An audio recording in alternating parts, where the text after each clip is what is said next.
존경하고 사랑하는 우리 구독자 여러분 반갑습니다.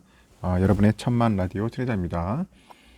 이제 또 오후 시간이 다가왔네요. 날씨는 약간 서늘하지만은 흐려요. 좀 흐리더라도 마음만은 상쾌했으면 좋겠어요. 쾌청한 그런 마음을 갖고 오후 시간 뭐 재밌게 보내셨으면 좋겠습니다. 트레이더도 뭐 책 좀 읽고 커피도 한 잔 마시고 하다 보니까 시간이 훌쩍 지나가네요. 보니까 오랜만에 책 좀 봤어요. 독서 모드에 진입을 해가지고 아주 부지런하게 책 좀 봤습니다. 또 삼성 이야기를 한번 들려드릴까 합니다. 지금 보니까 별로 좋은 소식들은 아닌 것 같더라고요. 보니까 뭐 초과 이익을 공유해야 한다, 뭐 그런 이야기들이 나오기 시작하던데 미국에서 도대체 어떤 일인지 한번 볼게요. 이 삼성하고 하이닉스 등 그 미국의 그 투자한 반도체 기업이 이 미국 정부의 이제 보조금을 받으려면은 일정 기준을 넘어서는 초과 이익, 그 초과 이익을 이제 미국 정부랑 미국 애들하고 인전 공유해야 한다.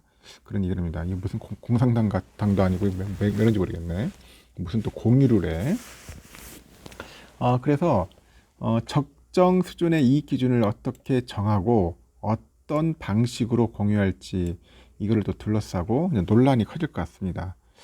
제가 볼 때는 미국 애들은 좀 깡패 같아. 보조금 주고 이익을 나눠라. 이게 좀 말이 되나 하는 생각이 듭니다. 공짜라는 게 없다는 건가요? 그러면 차라리 보조금 안 받는 게 나을 수도 있겠지. 미국 상무부가 그렇습니다. 28일 날 이 같은 내용을 포함해 가지고 이 반도체 지원법 칩스 액트라고 하는데 하여튼 이거의 그 보조금 세부 내용을 발표를 했어요. 발표를 했고 이걸 잘 보니까 미국 정부에서 한 1억 5천만 달러, 우리 돈으로 한 2천억 됩니다. 2천억 원 이상의 보조금을 받은 기업은 그 예상을 초과하는 그 이익의 일정 비율을 미국 정부랑 공유를 해야 한답니다. 미국 정부랑 공유를 해라. 여기서 보조금 신청 기업은 미 상무부에 그런 상세한 재무 계획을 제출을 해야 돼요. 제출을 하고 상무부는 또 그 재무 계획서를 바탕으로 해서 해당 기업하고 일정 수준의 그런 초과 이익, 이런 초과 이익을 공유할 방침이라고 합니다. 초과 이익을. 그래서 이 초과 이익을 보니까 미국의 반도체 생태계를 강화하는 데 사용될 것이다. 그렇게 미국 상무부는 말합니다. 미국 반도체 생태계를 강화하는 데 사용될 것이다.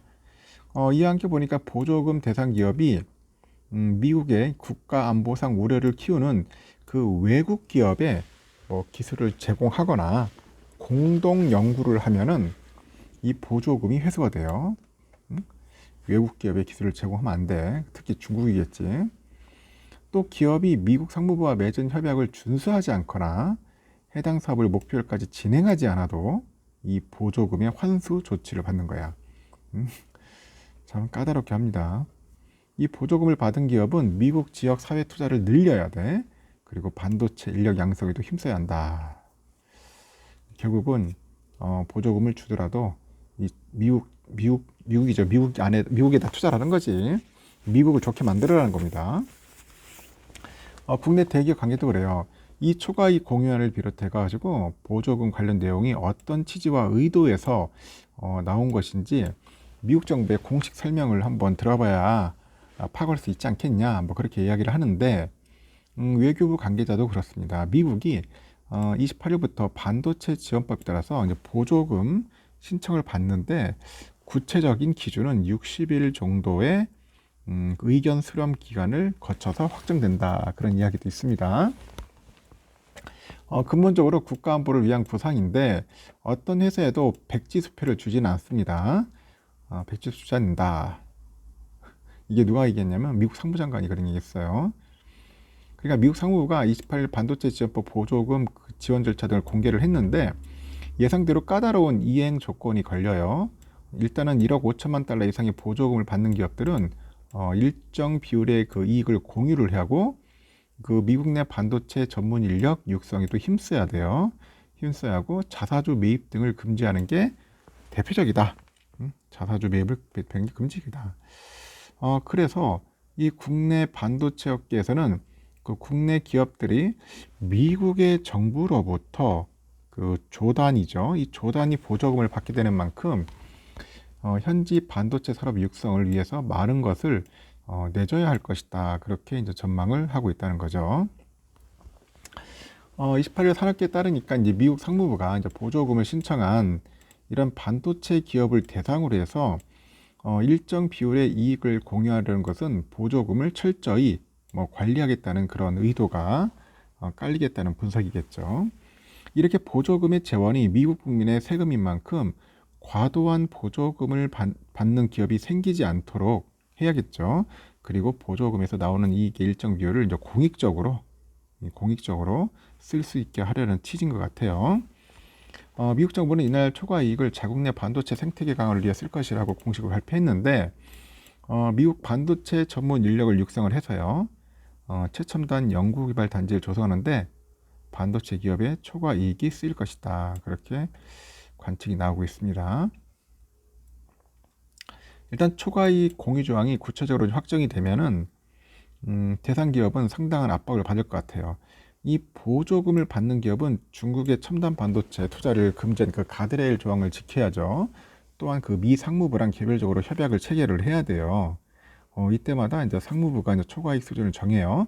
그리고 이에 상응하는 이익 환원을 요구하면은 기업은 경영 간섭이다. 그리 느낄 겁니다. 경영 간섭. 또 상무부는 또 기업 주가를 올리거나 임직원이 이익을 챙길 목적으로 쓸 수 있다는 그 자사주 매입을 자제하겠다고 약속한 기업을 우대하기로 합니다. 그래서 반도체 지원법은 기업이 보조금을 그 자사주 매입이나 그 배당금 지급에 직접적으로 쓰는 것을 금지하고 있대요. 기한은 5년으로 이제 전망을 하는 것 같아요. 그리고 러먼드 장관도 그래요. 이런 금융정책을 도입함으로써 기업은 정말 필요한 기금만 신청하게 되고 혈세가 주주들의 주머니로 들어가는 것을 방지할 수 있을 것이라고 하는데 이 프로젝트 실현 용도 외에는 단 1달러도 낭비하고 싶지 않다. 그럼 뭐로 줘? 하여튼 웃깁니다. 이러다 보니까 이제 상무부가 한 2천억 정도 이상의 보조금을 신청하는 기업에 보육 지원 계획을 제출하도록 할 방침인데 여기에는 공장, 그리고 건설 현장 인근에 사내 어린이집을 설치하거나 지역 보육사업자에게 더 많은 어린이를 수용하도록 지원하거나 직원에게 직접 보조금을 주는 방안들이 포함되고 미국 내 인력 육성 정책도 내놓아야겠죠. 그 상무부 홈페이지를 통해서 보조금 수령 기업들이 공장을 짓는 지역의 고등학교나 커뮤니티 칼리지, 이 대학 등과 인력 육성 프로그램을 마련해야 한다고 강조를 해요. 러먼드 장관은 그 각종 연설을 통해서 이 반도체 기업들이 지역 고교 대학 등과 협업을 해서 이 반도체 관련 인력을 양성하는 프로그램을 마련해야 한다고 주장했는데 외국 기업 유치를 일자리 창출로 연결시키기 위한 미국 정부의 전략으로 이제 평가가 되는 겁니다.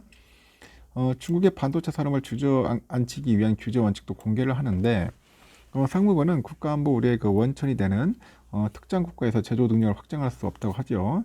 이 선진기술 개발을 목적으로 해가지고 해당 국가에 기반을 둔 회사의 파트너 관계도 맺을 수 없어요. 그 반도체 업계에서는 중국을 겨냥한 그런 분석이 나온다. 다만 구체적인 조항은 공개되지 않았고 이 세부 내용은 3월에 초과 이익 공유 방안 등과 함께 발표될 것 같아요.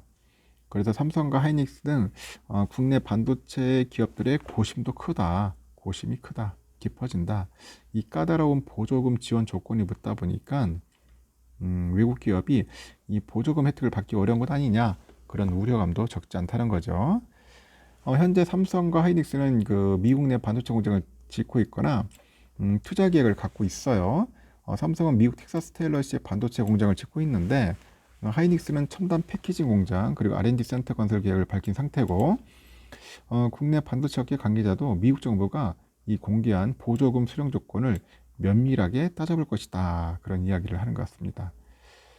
참 보조금 받기 힘드네요. 보니까 이래저래 간섭도 많이 하고 그런 것 같습니다. 어떻게 보면 미국이라는 나라가 좀 사회주의 같아요. 사회주의. 참 알다가도 모르겠다. 삼성과 하이닉스한테는 별로 썩 좋은 건 아닌 것 같습니다.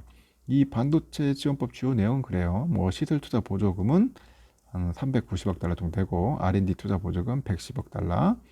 장비 구매하는데 25%의 세액 공제. 그리고 10년간 중국 등의 신설 증설 금지 이런 식으로 해서 제한을 두는 것 같습니다. 갑갑하죠. 갑갑해. 과연 어떻게 해결해 나갈지 한번 좀 더 지켜볼 필요가 있는 것 같습니다. 여기까지.